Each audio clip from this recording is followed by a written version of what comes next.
By the end of this video, you will master difference of squares. I'm going to show you how you can use difference of squares to factor and solve all of these problems, so let's get started. First, I have a challenge for you. I want you to calculate the answer to these 4 questions as fast as you can, so pause the video and try. Now, assuming you try to calculate all of these, let's work through them together. So you may have found out what each of these values were and then subtracted to get your answers. This isn't a bad idea, but you may be wondering if there's another way to approach this. And yes, there is. In fact, for this specific setup, there's often a better way to calculate these. It's by using the following formula. When we have one perfect square being subtracted from the other, say a squared minus b squared, where a and b are just any 2 numbers, we call that a difference of squares, and it can be factored into a difference, a minus b, and a sum, a plus b. So when we apply this formula to our original problems, we find that we should get the same answers. You may be wondering, what is the use of this formula for these basic calculation problems when we can just subtract? But just wait. It may have not been so obvious with these simple numbers, but when we get into some of the later stuff involving letters, I think it will become very clear why we would prefer to use this method. The main application where difference of squares is useful is when we are asked to factorize more complicated looking expressions. Now for the following problems, I want us to factorize completely, which means factorize until we cannot do anything anymore. So let's get started with our first example, 16x squared minus 9y squared.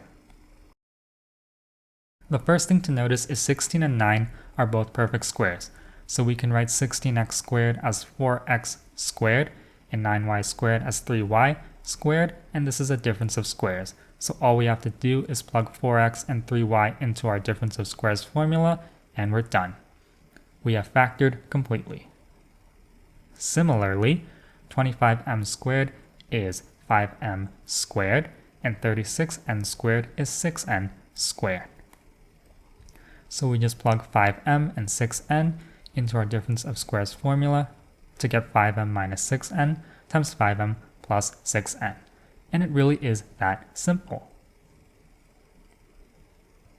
Even if we have more letters involved, 100a squared is 10a squared, and b squared c squared is bc squared. So yes, you can square 2 variables as well.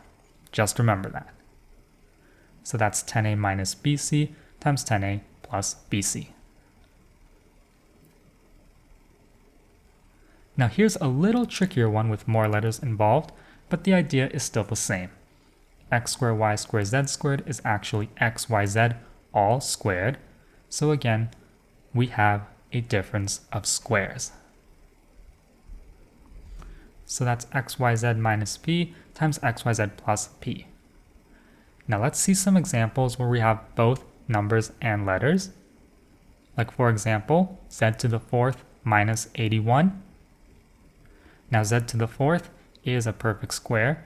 That's z squared squared, and 81 is 9 squared. So we have a difference of squares set up. Z squared minus 9 times z squared plus 9. And you may think we're done here, but we're actually not finished yet because z squared minus 9 is also a difference of squares, since 9 is 3 squared. So be careful. Sometimes we may have to apply difference of squares twice.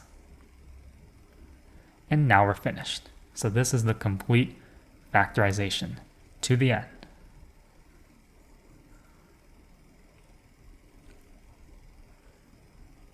Now 144 is 12 squared, 121d squared is 11d squared. So you can see, a lot of the time, it just comes down to whether or not you can recognize perfect squares quickly. So it's super important that we can do that.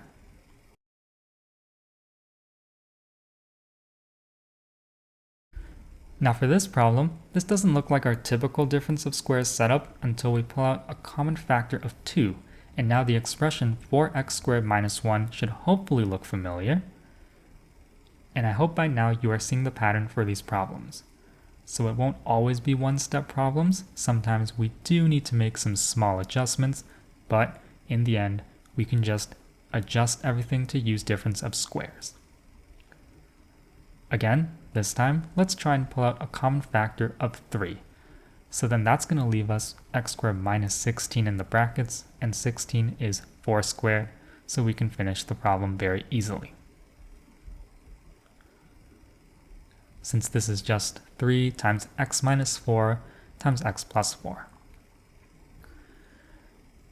So that was all right, but where it starts getting really complicated for students is when more brackets are involved. So if you're feeling overwhelmed by all these letters and it looks really confusing, you can use another letter, say E, to represent A plus B, and F to represent C plus D. Then you can rewrite the question in terms of E and F, so that gives E squared minus F squared. Then just apply the difference of squares for E and F, and then replace E and F with A, B, C, and D at the end.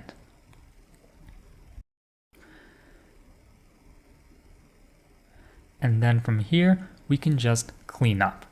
Distribute that negative sign into C plus D. So remember, that's going to become A plus B minus C minus D. Now, as you get better, you won't need to do this middle step so much, but if you're just getting started out or you're a beginner, I highly recommend defining another variable to make things easier.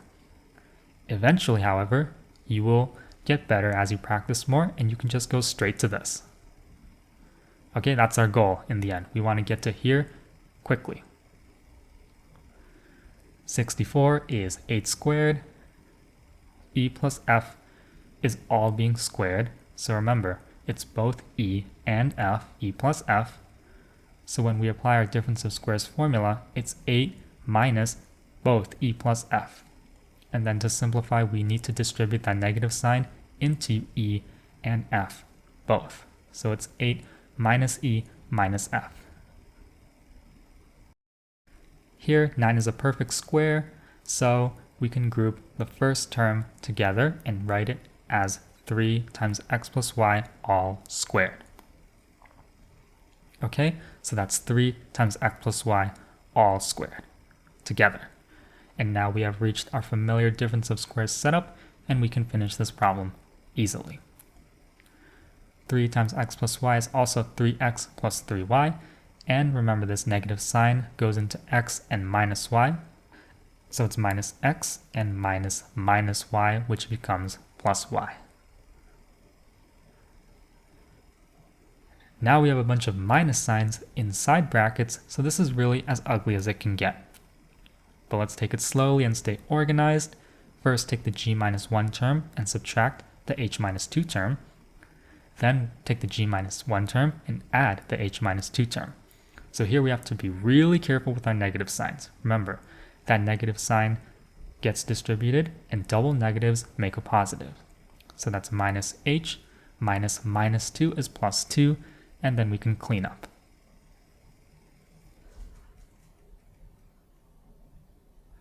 These next two problems are nice because they can teach us a lot about how to look at the same problem in a slightly different way. So for this problem, if you're having trouble seeing how difference of squares is involved, let's just move some stuff around.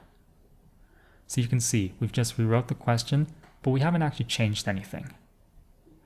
Now let's pull out a common factor of b, and now we have reached a familiar setup. C squared minus a squared, that's a bit more helpful to our eyes because we know that setup. It's the difference of squares.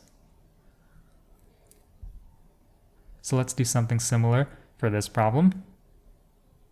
Let's just move that p squared q squared around. P squared q squared is pq all squared, so in the end we get r minus pq times r plus pq. The last kind of problem you may see is something teachers love to put because it really shows who understands when to use this difference of squares formula and who doesn't. It involves comically large numbers. So we're asked to find the value of 2025 squared minus 2024 squared. Well, thanks to difference of squares, we don't need a calculator. This is just two squares being subtracted, so we can use our formula and simplify. 2025 minus 2024, 2025 plus 2024.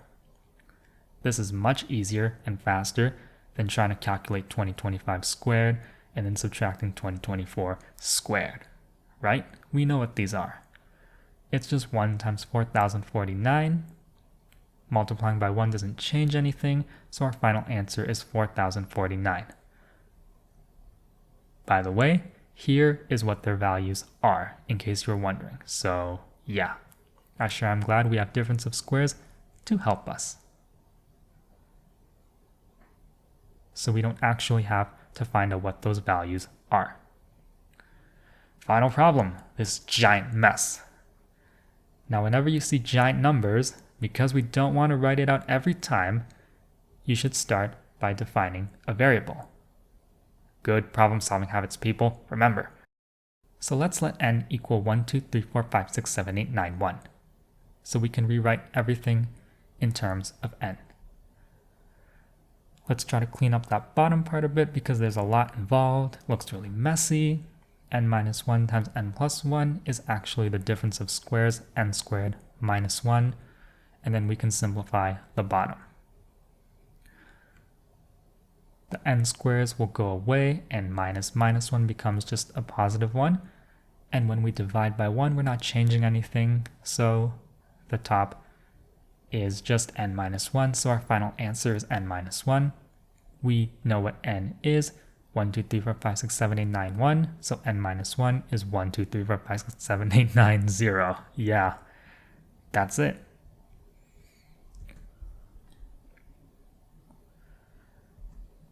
Now before we finish, I want to go over 6 general tips to help you solve problems involving difference of squares. So my first tip is to recognize the setup.